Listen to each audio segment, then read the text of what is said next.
Lamine Yamal nous a tous choqués après sa demi-finale aller de Ligue des Champions face à l'Inter, mais à quel niveau il pourrait vraiment être dans les années à venir? On va voir tout ça dans cette vidéo. Salut à tous les gars, c'est Azial. Aujourd'hui on se retrouve pour une nouvelle vidéo. On va parler un petit peu de l'actualité du Barça, avec notamment en point d'orgue, on va dire le gros truc de cette vidéo, l'actualité principale, encore une fois, parler de Lamine Yamal qui a choqué le monde, car même là encore, on est 2 jours après, là ça y est, on commence à redescendre petit à petit, mais on a encore des avis, on a encore des gens qui en parlent, et c'est vrai que cette prestation a époustouflé absolument tout le monde, et d'ailleurs, Lamine Yamal, je pense, après cette presta au match aller absolument fantastique, va être très attendu pour le match retour. Et je vais pas vous mentir que moi, le retour Inter-Barça, là, le match, je l'attends avec impatience. Franchement, en tant que neutre, je pense que c'est un match où je vais me régaler. Et après, le lendemain, le mercredi soir, là, par contre, je vais un peu plus me frotter, tu vois, je vais un peu plus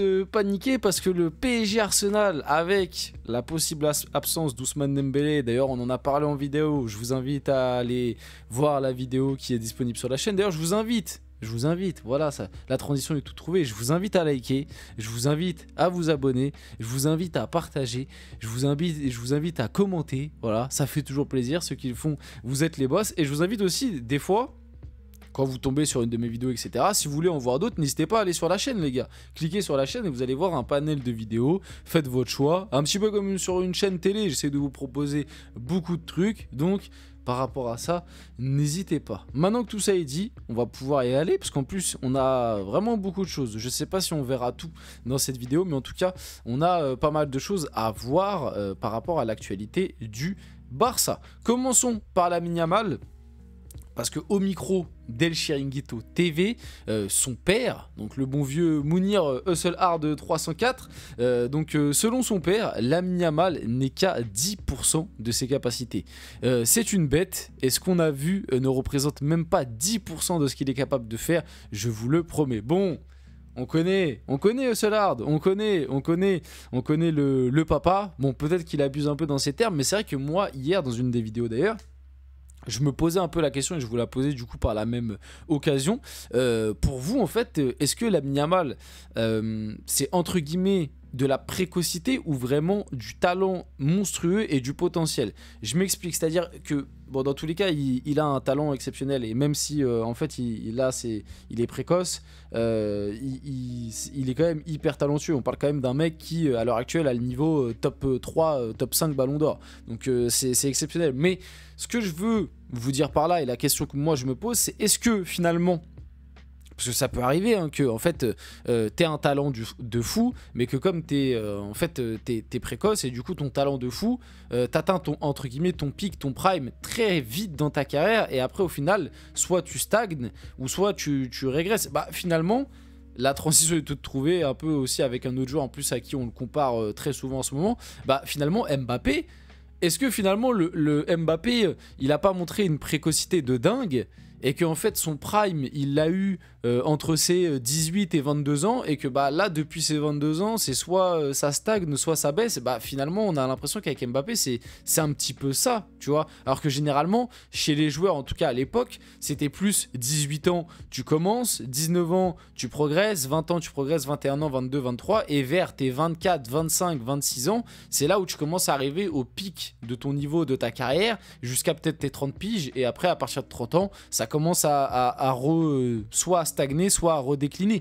Avant, le foot c'était plutôt comme ça, mais j'ai l'impression que ces dernières années on est dans un foot qui va tellement vite, où on envoie les joueurs jeunes tellement rapidement sur le devant de la scène, que bah, finalement, est-ce qu'à l'heure actuelle, Lamine Yamal, c'est parce qu'il est précoce, ou c'est vraiment parce qu'il a un talent de fou furieux, et que effectivement là on se dit mais encore, il peut encore progresser de dingue? Bon, je pense qu'il peut progresser, parce que n'importe quel joueur peut progresser un petit peu, notamment moi je pense sur la finition. Vous savez que pour moi c'est le seul truc où je trouve que Lamine Yamal il est encore déficitaire, mais une fois que ce sera un tueur devant les buts, laisse tomber le monstre que ce sera. Ou est-ce que finalement Lamine Yamal, on voit pas déjà le top, quoi? C'est-à-dire que est-ce que Lamine Yamal il peut vraiment progresser? Sur quoi en vrai? Parce que moi c'est ça la question que je me pose, à part la finition, en vrai sur quoi il peut progresser? Tu vois, c'est ça que, en vrai, moi je trouve que c'est déjà un monstre à la passe, c'est déjà un monstre en dribble, c'est déjà un monstre technique, il a un très bon QI foot, il joue au Barça, donc ça aide.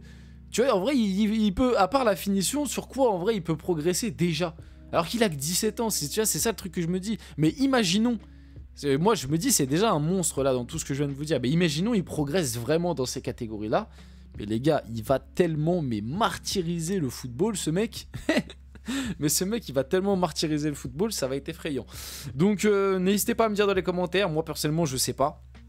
Je sais pas, parce qu'en fait, j'arrive pas à m'imaginer qu'il peut vraiment progresser déjà sur ses points forts. Parce que justement, ses points forts, ils sont tellement élevés. Je me dis, mais s'il progresse dessus, mais les gars, il va être inarrêtable en fait. Il va être inarrêtable. Donc, on verra. On verra, mais c'est vrai qu'en tout cas, à l'heure actuelle, déjà, il est monstrueux. Bon, peut-être que sur les 10% de ses capacités, le papa abuse un peu. Parce que si vraiment il est qu'à 10%, si un jour il est à 100%, il va te faire des saisons à 150 buts par saison en fait. Il va traverser tout le terrain tout seul. Ça va être une dinguerie. Mais bref. Hansi Flick sur Lamine Yamal, c'est un génie. Voilà, classique, efficace. Hein. Je pense qu'il a vu le même match que nous. Et je pense qu'Hansi Flick, il peut quand même remercier Lamine Yamal pour cette demi-finale face à l'Inter. Parce que ça partait très mal, on va pas se mentir. Si on doit, tu vois, là on est un peu plus à froid, 2 jours après le match. À 2-0 à la 30e minute à domicile. Ça partait très très mal. Ça partait très très mal. Et celui qui t'allume la lumière, celui qui te permet de revenir très rapidement et de y croire, même si moi, comme je vous l'ai dit, le Barça, le style de jeu, ils ont déjà fait ce style de remontada dans la saison, donc je les voyais potentiellement être capables de le refaire sur ce match-là. Mais tu connais l'Inter, tu sais que c'est Bourbier, t'es en demi-finale de Ligue des Champions, mine de rien, t'as beaucoup de jeunes, tu peux te dire que peut-être la demi-finale, la pression, etc., c'est compliqué. Au final, on le voit bien, pour Lamine Yamal, il n'y a pas de pression, ça glisse, et c'est lui qui t'emmène, quoi.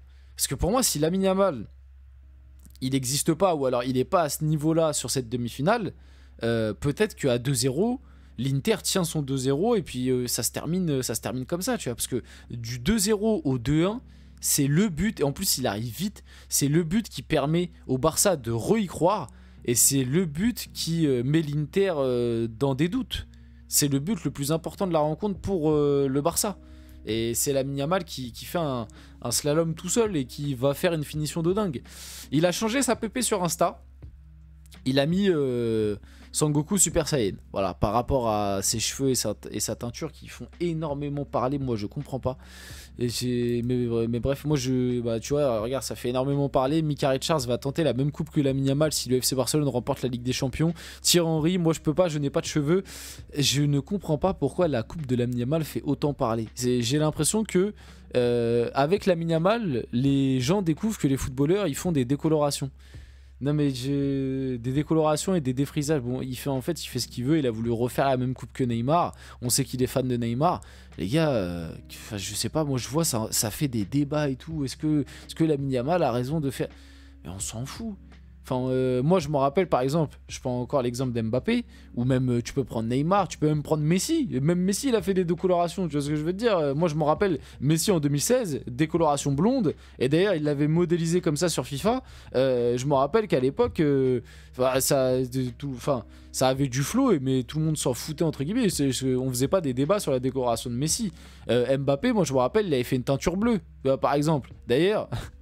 Le Mbappé teinture rose, où ça a un effet Mandela de fou malade. Parce que tout le monde a l'impression qu'Mbappé a fait une teinture rose, alors que non. En fait, c'est parce que c'est Neymar qui l'avait fait, la teinture rose. Et je sais pas pourquoi les gens ont transposé ça sur Mbappé. Mais en tout cas, Mbappé il avait fait une teinture bleue à l'époque. Et il avait même fait teinture blonde. Enfin, voilà, on s'en fout. En fait, ils font ce qu'ils veulent. Voilà, si c'est leur kiff... Enfin bref, moi je comprends pas.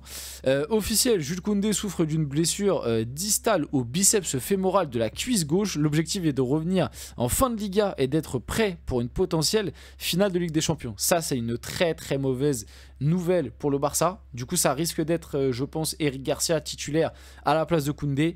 Eric Garcia qui fait une bonne saison, qui est quand même... un bon couteau suisse, je trouve, cette année, qui rend de très bons services, mais ça reste un cran, voire 2 crans en dessous de Jules Koundé. Donc pour le match retour face à l'Inter en Ligue des Champions, ça va être très préjudiciable, je pense. Et surtout que de l'autre côté, Baldé, tu as toujours cette incertitude de savoir s'il va être prêt à temps pour ce match retour. Donc si tu n'as pas tes 2 latéraux face à l'Inter, attention. Et même pour la Liga, on rappelle que tu as un Classico encore à jouer, du coup tu n'auras sûrement pas Jules Koundé. Parce que mine de rien, on a beaucoup vanné le Real, mais sans Jules Koundé face à Vinicius, ça peut être le match peut être plus bourbier là d'un coup. Moi je trouve que c'est une très mauvaise nouvelle pour le Barça, et côté Inter, très mauvaise nouvelle aussi, parce que Lautaro Martinez devrait être forfait pour le match retour entre l'Inter et le FC Barcelone. Bah voilà, c'est l'un des meilleurs joueurs de l'Inter qui du coup ne sera pas là. On finit la vidéo là-dessus. J'espère que cette vidéo vous a plu. Si c'est le cas, n'hésitez pas à liker, commenter, partager et vous abonner les gars. C'était Azial. On se retrouve très rapidement pour une prochaine vidéo.